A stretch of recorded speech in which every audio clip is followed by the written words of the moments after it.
Sophie Cunningham didn't hold back. "We have our own islands," she said, her voice ringing with frustrated honesty.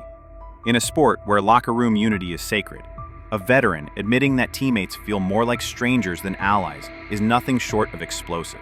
To stay focused, we need to get consistent, and we got to lean on each other. And I think that we've kind of wavered a little bit on that. We have our own islands, but as one of the leaders on the team, I got to do a better job of grouping people, right? In the fourth, it's going to kill us, right? Like they scored 35 points, I think you guys said. That just cannot happen. From the moment those words spilled into post-game interviews, whispers turned into headlines, and fans began wondering what really goes on behind closed doors. Today, we dive into the heart of a franchise in turmoil, why a rising star felt compelled to throw a public tantrum, and what her raw confession reveals about a team on the brink. But that's just the beginning. Professional teams thrive on a single, unified purpose. Yet Cunningham's Islands confession reveals a fractured reality. Instead of one cohesive squad, players have retreated into tight little circles, prioritizing their small group over the collective. I guess. She's not wrong with that one.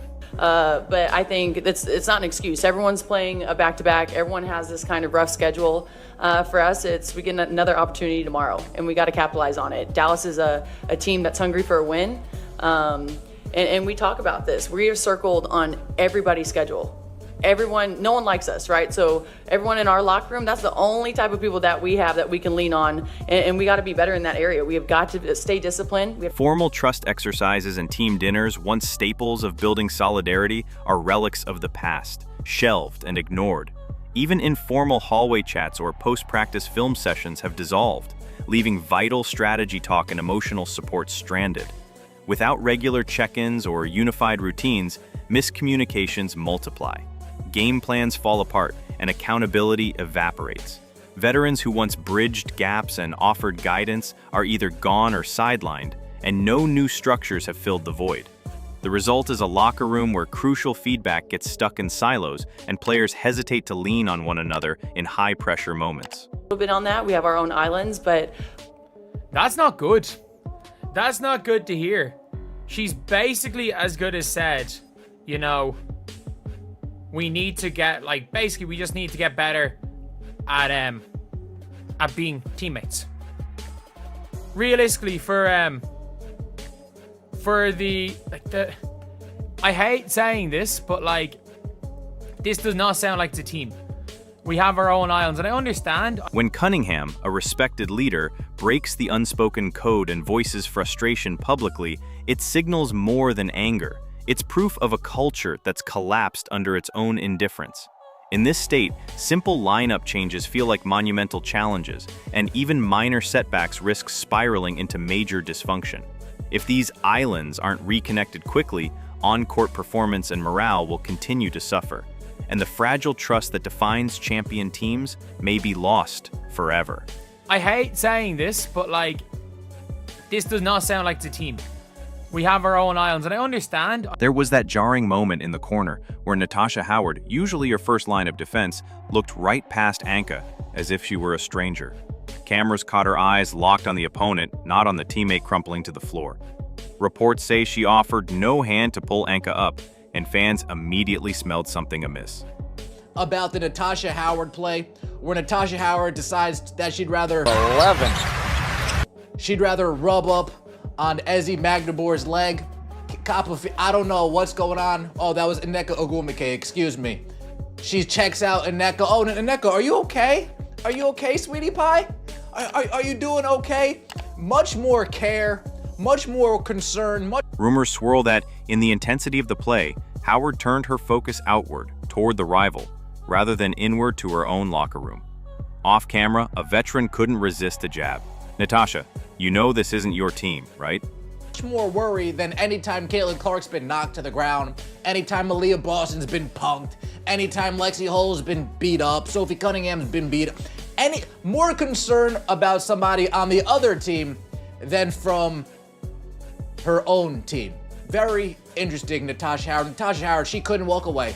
She couldn't find it in her to walk away. In fact, Gabby Williams said, "Natasha, you know this isn't your team, right?" She gives her a little touch. She's like... On the surface, it sounded like playful ribbing, but underneath, it was a knife twisting. proof that on-court instincts no longer default to protecting one another. In basketball's heat, split-second hesitation can cost games. But when that hesitation comes at the expense of a teammate, it speaks to a deeper disengagement. Was it simply a momentary lapse, a byproduct of adrenaline and split-second decision-making? Or did it reveal an alarming undercurrent, a lack of basic solidarity where, in the scrum of bodies, you'd expect teammates to shield each other first? Either way, seeing seasoned professionals treat their own like opponents isn't just shocking. It's symptomatic of a locker room that's lost its moral compass. Frequent coaching swaps and front office overhauls have hollowed out the veteran guidance this team once relied on. When Stephanie White stepped in, she vowed to protect the locker room, a promise meant to reassure players and fans alike. Instead, insiders whisper that her words have outpaced her actions. Surrounding Caitlin and Aaliyah and Kelsey with the right people is more important. But the number one thing that each one of those players said when we got the job and we started free agency was take care of our locker room. Woo! And you did a shit. You did a shit job at that. What did Sophie Cunningham say again? Access, right? So everyone in our locker room, that's the only type of people that we have that we can lean on, and we got to be. Across training facilities and meeting rooms, players note a lack of structure. No more impromptu film sessions led by seasoned pros, no midweek team dinners where grievances could be aired.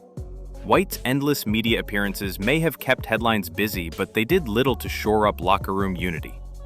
As franchise pillars left in free agency or retirement, they took institutional memory with them. Tried and true rituals for building trust, conflict resolution tactics, even the simple rotation of double teams in practice. New leadership brought fresh playbooks but neglected to re-establish these cultural cornerstones. Without them, small disagreements over rotations or minutes have spiraled into entrenched cliques. The result is a vacuum where accountability should live and a coaching voice that echoes off empty halls rather than reverberating through a connected group. When the very person hired to safeguard cohesion struggles to translate pep speeches into daily habits, rhetoric and reality drift further apart, and a locker room once defined by solidarity risks collapsing under its own disunity. Whispers of a serious groin issue have cast a long shadow over the franchise's star. Officially, the team labels it a minor strain. But multiple insiders hint at a more stubborn injury, one that has flared up in practice and forced her off the court earlier than expected. Fans debate, is Clark merely day-to-day, or could she be shelved for weeks? Rumors suggest medical staff meetings grew tense as trainers scrambled to fast-track her return, while some players quietly questioned whether protocols were being rushed. In a locker room already split into factions, unclear updates on Clark's status only deepen the rift. One camp argues for conservative rest, arguing that rushing back risks long-term damage, while another faction presses for aggressive rehab and a quick return to maintain the team's win streak. Without a unified stance, conflicting whispers spread. Some claim she's hidden in a private facility. Others say she's doing light drills on the bench wearing a brace. Each unverified snippet fans hear becomes another fissure in trust between players, staff, and the organization itself. This uncertainty also stokes media firestorms. Every off night sparks fresh speculation, from clandestine footage of her at a training complex to cryptic Instagram stories that fans read as coded updates. As chatter morphs into headlines, anxiety seeps into practice. Players wonder if their leader is truly behind them, or if the organization's promise to have her back was just another empty soundbite. In the absence of clear facts, doubt becomes the dominant narrative. The vibes are good. The vibes do not seem to be good right now. And again, it's not like there's a big difference between the vibes not being good and there being locker room issues. And I'm not going to go as far as to say that, because saying there's locker room issues is a big, big accusation to make. But at the end of the day, like, this is not good. This is absolutely not good. Today's athletes wear many hats: elite competitors, social media influencers, and outspoken activists. While these roles can elevate personal brands and spark important conversations, they also fracture focus. Some veterans quietly fume as teammates chase viral clips, spending more time curating highlight reels than sharpening jump shots or perfecting defensive rotations. Meanwhile, off-court causes seep into practice, with passionate debates over social issues interrupting film sessions and walkthroughs. What starts as constructive dialogue can easily become a wedge, pitting players with differing views against one another. Add in the complications of on-court romances and the pressure cooker intensifies. When partners face each other in competition, every whistle becomes personal. Even subtle locker room glances or side conversations can spark jealousy or distrust. Without clearly defined boundaries, rules governing media obligations, social media posts, and personal relationships, the locker room loses its singular purpose. Training sessions fragment as players juggle notifications, contractual negotiation leaks, and relationship dramas. In a league where milliseconds determine outcomes, these off-court distractions carry weight. A single mental lapse on defense, a delayed rotation because a player's mind drifted to trending topics, or a teammate hesitant to speak up for fear of stirring social tensions, can translate directly into blown leads and lost games. A fractured culture never stays hidden. It bleeds into every stat line and highlight reel. When cliques replace cohesion, late-game execution falters. A pass goes astray because a player hesitated, unsure if their teammate would be there. Wins slip away in crunch time and the record reflects the discord.